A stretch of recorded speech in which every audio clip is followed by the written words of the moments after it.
शादी को 10 साल हो चुके थे। मैं 2 बच्चों की माँ बन चुकी थी। अचानक मुझे अपने पति राजेश में कुछ बदलाव महसूस होने लगे। वो गाने ज़्यादा सुनने लगे थे, रोज़ सेव करने लगे थे। पहले 2-2 महीने तक बालों को कलर नहीं किया करते थे, मगर अब वे 10वें दिन ही बालों को रंगने लगे थे। पहले वे समय पर घर आ जाया करते थे, अब 2-2 घंटे लेट आने लगे थे। पहले उनके मोबाइल में कोई लॉक नहीं हुआ करता था, मगर अब तो हर ऐप को उन्होंने अलग अलग कोड से लॉक कर रखा था। इस कारण मेरा शक बढ़ता जा रहा था। पहले वो बिना प्रेस किए कपड़े भी पहन लेते थे, मगर अब अगर प्रेस किए कपड़े नहीं मिलते तो वो हंगामा करने लगते थे। इतना ही नहीं, अब इन्हें नई नई ड्रेस खरीदने का शौक भी चढ़ रहा था। बैटिंग करने लगे थे, जिम भी ज्वाइन कर लिया था। ये सब देखकर मेरा शक और भी बढ़ता गया। हम पत्नियों की ज़िंदगी में 2 ही परेशानियां होती है जो सबसे बड़ी होती है। पहली खुद को मेंटेन करना और दूसरी पति पर नज़र रखना। मैं 2 बच्चों की माँ बन चुकी थी, ऊपर से थायराइड की समस्या भी हो गई थी। इस कारण वजन बढ़ता जा रहा था। एक दिन मैंने पति से कहा, शौक कुछ ज़्यादा नहीं बढ़ गए हैं आपके? कोई ऐसा कदम मत उठा लेना कि ज़िंदगी में ज्वार आ जाए। वह बड़ी संजीदगी से बोले, शक कर रही हो क्या? मैं बोली, हाँ, आपकी आदतें बदल रही है इसलिए शक लाजमी है। वह बोले, मेरी ज़िंदगी का पहला और आखिरी प्यार हो तुम। तुम्हारे साथ आखिरी दम तक धोखा नहीं करूँगा। मैं बोली, ठीक है, अपने मोबाइल के सारे लॉक खोलकर मुझे दो, मुझे चेक करना है। इतना कहते ही उनके चेहरे की बत्ती गुल हो गई। बोले, अभी तो कहीं जाना है, तुम शाम को देख लेना। मैं बोली, बच्ची नहीं हूँ, शाम तक इस मोबाइल में शक करने जैसा कुछ नहीं बचेगा। तुम सब डिलीट कर दोगे, इसलिए मुझे अभी अनलॉक करके मोबाइल दो। वह प्यार से बोले, रोशनी डार्लिंग, इतना शक भी मत करो कि तुमसे सचमुच दगाबाजी करने लगूं। मैं गुस्से में बोली, आप मेरा शक बढ़ा रहे हो। सीधी तरह मोबाइल अनलॉक करके दे दो, वरना अच्छा नहीं होगा। इतना कहकर मैं मोबाइल छीनने लगी तो उन्होंने मुझे मोबाइल नहीं दिया और गुस्से में बाहर चले गए। उसके बाद जब शाम को घर आए तो मोबाइल अनलॉक था। बोले, देख लो जो देखना है। सुबह तो मैं जल्दी में था। मैं बोली, आपने सिद्ध कर दिया है कि आप गलत हो, अब देखने की ज़रूरत भी नहीं है। मगर इतना ज़रूर ध्यान रखना कि गंदगी को कितना भी छुपाओ, एक दिन वह बदबू ज़रूर देती है। उस दिन के बाद हमारे रिश्ते में एक खिंचाव और दूरी सी आ गई थी।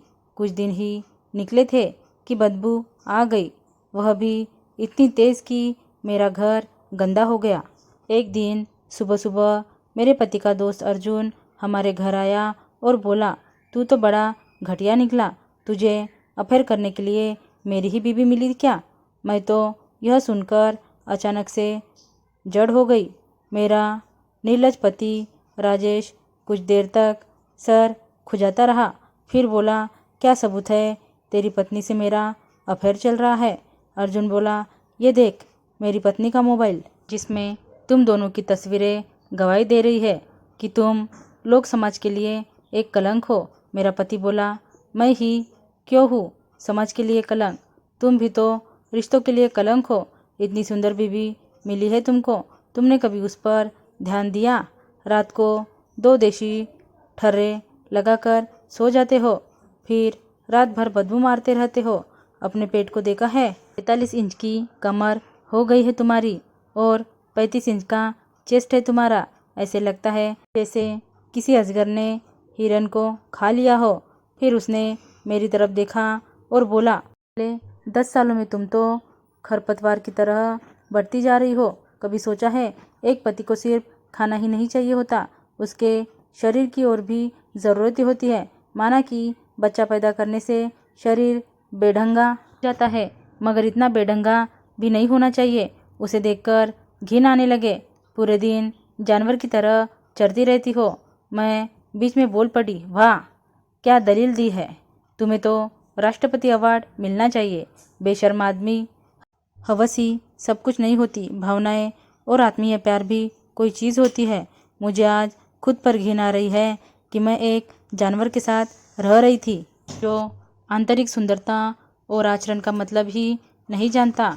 वह दृढ़ता से हंसा और बोला, इंसान कमाता किस लिए है? कि उसे सुख मिल सके। बिना शारीरिक सुख के मानसिक सुख भी नहीं मिलता। रात भर नींद नहीं आती, तब गुस्सा आता है कि मैं कमा क्यों रहा हूँ जब जिंदगी में कोई सुख ही नहीं है। हाँ, मैंने सामाजिक दायरों का उल्लंघन किया है, इसके लिए माफ़ी मांगता हूँ। मैं तुम्हें और बच्चों को खोना नहीं चाहता था, इसलिए आइंदा ऐसे गलत काम नहीं करूँगा। दिलीप ने बड़ी चतुराई से सफाई दी थी, मगर मैं उसकी बातों में नहीं आई। उसके दोस्त के फ़ोन से तस्वीरें ली और दोनों बच्चों के साथ अपने मायके आ गई। 4 महीने हो गए हैं। दिलीप का कई बार फ़ोन आ चुका है कि लौट आओ। एक बार तो वह मुझे लेने भी आया था, मगर मैंने और मेरे घर वालों ने उसे धक्के मारकर घर से बाहर निकाल दिया। जिंदगी अजीब मोड़ पर आकर खड़ी हो गई है। मजबूरियाँ कहती है समझौता कर लूँ, मगर स्वाभिमान कहता है नहीं, उसे माफ़ मत कर और तलाक ले ले।